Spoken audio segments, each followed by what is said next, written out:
Indeed, the circumstances could hardly have been more favorable to certain sorts of political inquiry.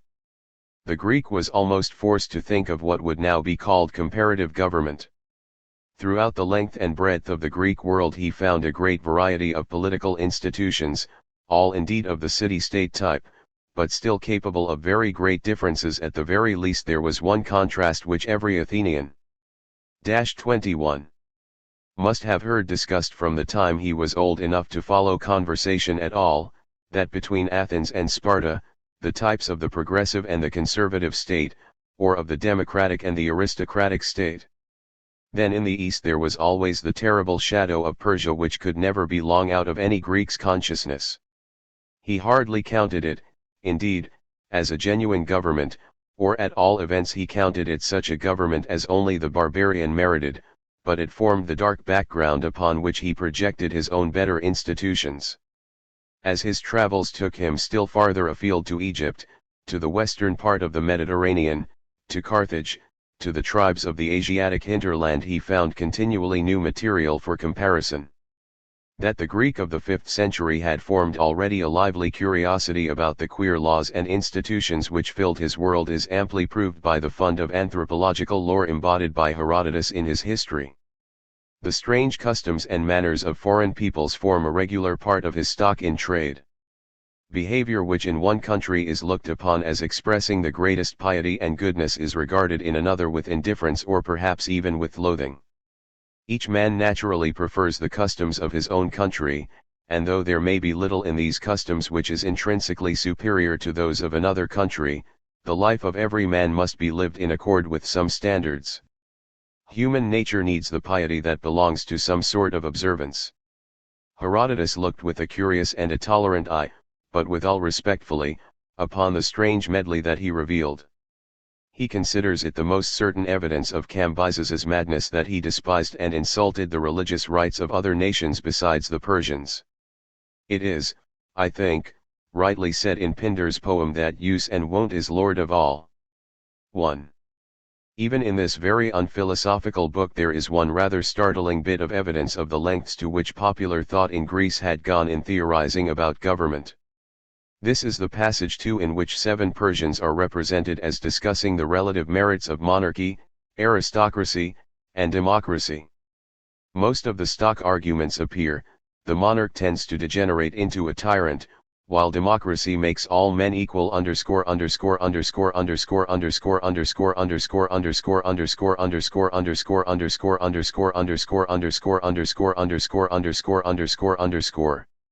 ___________________________________________________________________________________________________________________ -22.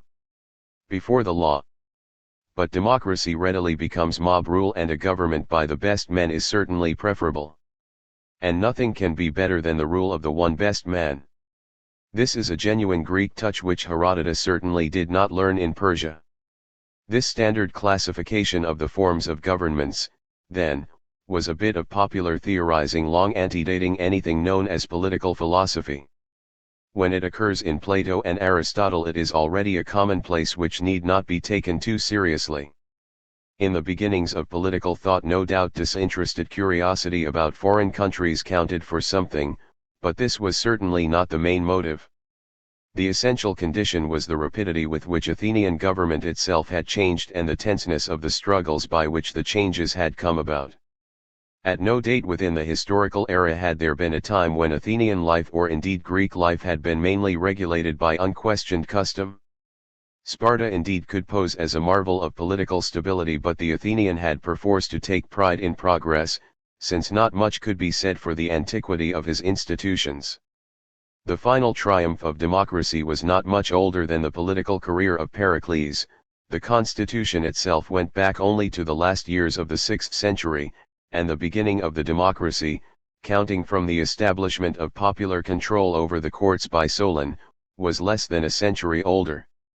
Moreover, from Solon on the general issues of Athenian domestic politics had been the same.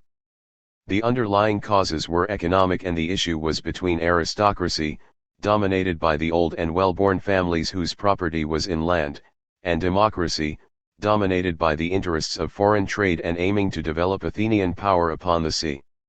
Already Solon could boast that the purpose of his legislation was to see fair play between the rich and the poor, and this difference of interest was still for Plato the fundamental cause of disharmony in Greek government. Athenian history, and indeed the history of the Greek cities generally, had been for at least 2 centuries the arena of active party struggle and the scene of rapid constitutional change. Only occasionally is it possible to catch a glimpse that enables one to guess how intense the discussion of political questions must have been that accompanied these struggles. In particular, the triumph of the democracy at Athens was the occasion of at least 23. One astonishing bit of political description which probably did not stand alone and which serves to show how well the underlying economic causes of the political changes were understood.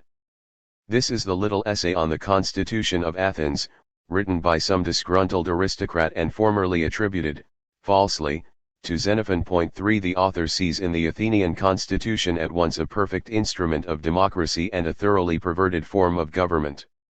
He sees also that the roots of democratic power are in overseas commerce and in the consequent importance of the navy which, under ancient conditions, was the typically democratic branch of the military system, just as the heavy armed infantry was the typically aristocratic branch. Democracy is a device for exploiting the rich and putting money into the pockets of the poor. The popular courts he regards as merely a clever way of distributing pay to the 6,000 jurymen and of compelling Athens' allies to spend their money in Athens while they wait to get their judicial business transacted. Like Plato later he complains that in a democracy one cannot even tell a slave when he jostles one in the street. It is obvious that Plato's satirical picture of the democratic state in Book 8 of the Republic was no new theme. There is other evidence also that the Athenian public was no stranger to the discussion of the most radical programs of social change. Thus Aristophanes in his Ecclesiazousi, which was performed about 390, was able to make a comedy out of the idea of women's rights and the abolition of marriage, which has strongly suggested a relation to the communism put forward seriously by Plato at about the same time. Women are to oust men from politics, marriage is to be discarded, children are to be kept in ignorance of their true parents and are to be all equally the sons of their elders, labor is to be performed only by slaves, and gambling, theft, and lawsuits are to be abolished. The relation of all this to the Republic is obscure, since it is not known whether Aristophanes or Plato published first. 4 But this is not the really interesting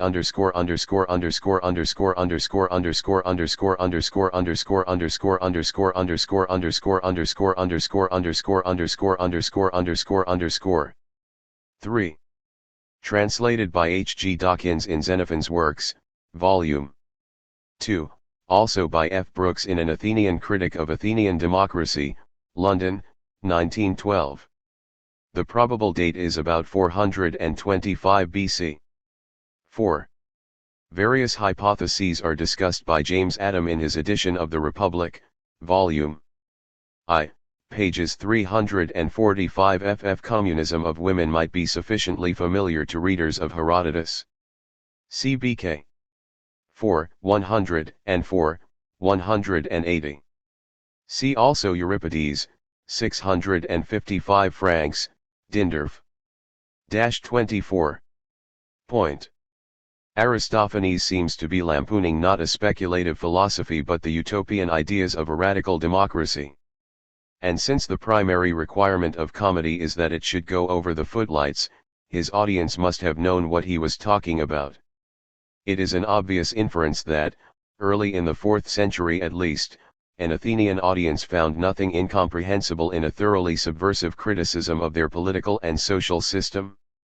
Again, Plato was not an innovator, he was merely trying to take the social position of women seriously, a serious question then as now in spite of the harebrained treatment it may receive. Order in nature and society. It is clear, then, that active thought and discussion of political and social questions preceded explicit political theory and that isolated political ideas, of more or less importance in themselves, were matters of common knowledge before Plato tried to incorporate them in a well-rounded philosophy. But there were current also certain general conceptions, not exclusively political in their nature, but forming a kind of intellectual point of view,